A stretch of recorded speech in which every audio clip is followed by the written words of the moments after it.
नमस्कार दोस्तों। दोस्तों, ऑपरेशन ब्लू स्टार के बाद इंडिया में एक और मेजर ऑपरेशन हुए और इस ऑपरेशन को अंजाम दे रहे थे हमारे देश के जाबाज ब्लैक कैट कमांडो। इसमें दो कमांडो को साथ में लिया गया था। एक थे एनएसजी के कमांडो, दूसरे थे बीएसएफ के कमांडो। इसलिए इस ऑपरेशन को ब्लैक थंडर बोला गया, क्योंकि इसमें जो फोर्स शामिल थे वो वो ब्लैक कैट कमांडो ही थे। ऐसा खबर मिला था कि गोल्डन टेम्पल को करीब करीब 200 सिख मिलिटेंट ने ऑक्यूपाई कर रखा है और ये क्या करते थे कि दहशतगर्दी मचा रखा था। इन्होंने बाहर क्राइम करते थे और क्राइम करके फिर उसी गोल्डन टेम्पल में ये जाके छिप छिप जाया करते थे। तो भारत सरकार ने ये सोचा और आईबी ने मिल के ये सोचा कि इसको एक खुफिया तरीके से अंजाम दिया जाए, क्योंकि ऑपरेशन ब्लू स्टार के नाकामयाबी से गवर्नमेंट काफ़ी डरी हुई थी। वो नहीं चाहती थी कि ऑपरेशन ब्लू स्टार की तरह किसी भी तरह का मिस हैपनिंग या किसी भी तरह का जानमाल की क्षति, सिविलियन की मौत ना हो। ठीक है, तो ऑपरेशन ब्लैक थंडर को काफ़ी खुफिया तरीके से ऑपरेट करने के लिए काफ़ी विचार विमर्श इस पर किया गया, क्योंकि काफ़ी सिविलियन की मौत होती है जब कोई भी ऑपरेशन होती है। तो इसलिए इसे खुफिया तरीके से करने के लिए जो उस वक्त के जो हमारे आईबी ऑफिसर थे अजीत डोभाल साहब, उनसे विचार किया गया इस मैटर पे।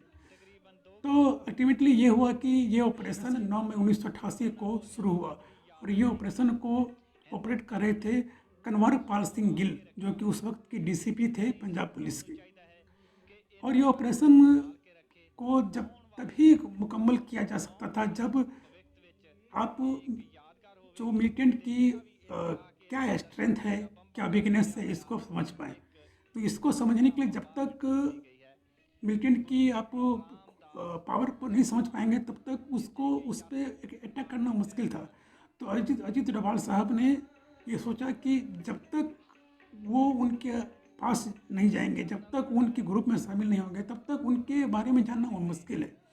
तो इन्होंने एज ए सिख मिलिटेंट बन के उनके ग्रुप में शामिल हो गए और उन लोगों को ये बताया कि वो एक पाकिस्तानी एजेंट हैं और उनके भले के लिए आए हैं और उनका भला चाहते हैं, और वो भी इंडियन गवर्नमेंट के प्रति खफा हैं।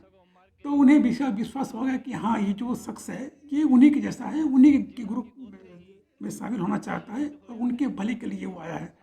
तो वो धीरे धीरे अजीत डोभाल साहब ने उसकी गतिविधियों को परखा, उसका लीडर के बारे में जाना, उनकी क्या क्या गतिविधियाँ हैं, किस किस जगह वो तैनात हैं, उनके पास वेपन किस तरह की है, सारे खबर उन्होंने ले लिया था।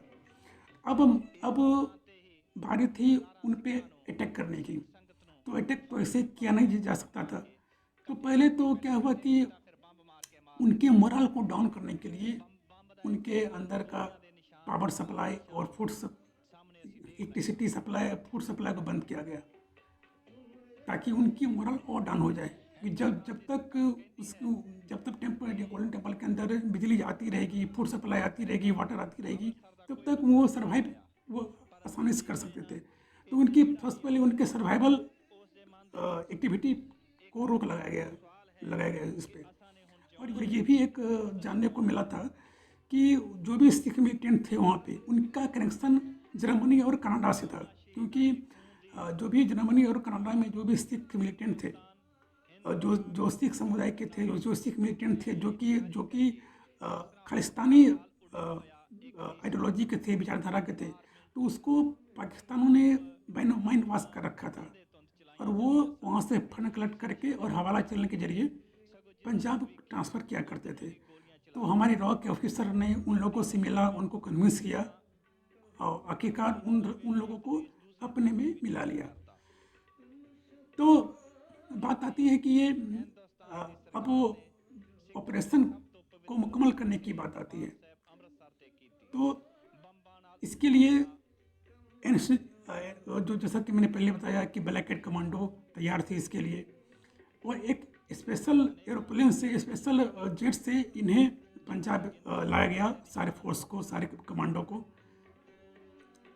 और जितने भी जो सिविल पुलिस थे पंजाब की, उन लोगों को रातों रात रिप्लेस कर दिया गया और उनके जगह पे ब्लैक कैट कमांडो ने अपना अपना पोजीशन ले लिया। और जैसा कि आपको पता है कि कमांडो, जो ब्लैक कैट कमांडो होते हैं, वो सिर्फ ब्लैक ड्रेस ही पहनते हैं, लेकिन लेकिन उन्होंने ऐसा नहीं किया। उन्होंने लोकल पुलिस का ही ड्रेस पहना, ताकि सिविलियन जो, ताकि मिलिटेंट को ये शक ना हो कि कोई और फोर्स उन पे नजर रख रहा है। तो ब्लैक कैट कमांडो ने लोकल पुलिस का ड्रेस पहन के उनका पोजीशन ले लिया और वो लोग स्नाइपर के साथ तैयार थे।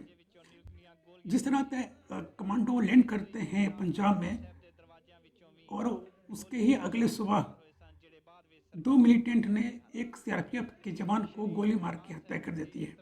और इसको देखते हुए स्नाइपर तो पहले से ही मौजूद था कमांडो के साथ। स्नाइपर ने उस मिलिटेंट को भी गन शॉट से उनको मार गिराती है, जिससे क्या होता है कि उनके अंदर एक मोरल डाउन हो जाती है, वो अपने आप को काफ़ी कमज़ोर फील करने लगते हैं। बस यही मौका था उन पे अटैक करने का। तो हमारे एक ऑफिसर्स ने अनाउंस कर दिया कि आप पूरी तरह से घिर चुके हैं, आपके पास बचने का कोई रास्ता नहीं है, आपकी भलाई इसी में है कि आप अपने आप को सरेंडर कर दें, नहीं तो एक भी नहीं बचेंगे, सारे मारे जाएंगे। और अंदर के मिलिटेंट ने भी ये सोचा, क्योंकि ऑलरेडी 2-3 जो उनके लीडर थे वो मारे जा चुके थे, और कुछ के अंदर में भी 1-2 जो थे वो मारे जा चुके थे। कुछ ने पॉइजन खा के अपनी जान दे दी। ठीक है, तो उनके सामने ऐसा कोई रास्ता नहीं बचा जिससे कि वो गवर्नमेंट फोर्स को मुँह तो जवाब दे सके या अटैक कर सके उनके सामने एक ही रास्ता बचा कि खुद को आत्मसमर्पण करने का, खुद को सरेंडर करने का। तो वो एक एक करके सरेंडर करते रहे और बाहर निकलते रहे। करीब 200 मिलिटेंट ने गोल्डन टेम्पल को कवर कर रखा था, उसके अंदर शरणार्थी बन के थे, जिसमें कि 41 की मृत्यु हो चुकी थी, बाकी ने आत्मसमर्पण कर दिया। और जैसा कि मैंने बताया कि ऑपरेशन ब्लू स्टार में मीडिया को अलाउ नहीं था, मीडिया को किसी की खबर को कवर करने के लिए परमिशन नहीं थी। लेकिन इसमें जिस दिन सिख मिलिटेंट ने सरेंडर किया, उस दिन 9 मीडिया पर्सन को अलाउ किया था अंदर जाने के लिए। ठीक है, वो मीडिया अंदर गए थे और उन सारे एविडेंस को कवर किया, वो सारे न्यूज को कवर किया। और आखिरकार हमारे देश के कमांडो ने, हमारे देश के फोर्स ने इस ऑपरेशन को सफलतापूर्वक अंजाम दिया। और इसी ऑपरेशन पे एक बुक छपी थी 2002 में। सर्वजीत सिंह ने, जो उस वक्त डीसी थे पंजाब के, उन्होंने एक बुक पब्लिश किया था, उसका नाम था operation black thunder, an eye witness account of terrorism in Punjab. इस बुक को पब्लिश किया था सर्वजीत सिंह, डीसी थे पंजाब के। बट उस वक्त के जो इस ऑपरेशन को ऑपरेट कर रहे थे, कनवार पाल सिंह गिल, उन्होंने कहा कि ये ऑपरेशन पहले ऑपरेशन गिल के नाम से शुरू हुई थी, बाद में इसे रीनेम किया गया ब्लैक थंडर। तो इनका मानना था कि यह जो ऑपरेशन था, ये ऑपरेशन गिल के नाम से शुरू की गई थी, लेकिन बाद में इसे ऑपरेशन ब्लैक थंडर का नाम दे दिया गया, जो कि ये इन्होंने इस बुक पे क्रिटिसाइज भी किया था। तो आशा करता हूँ कि आपको जानकारी सही लगी होगी।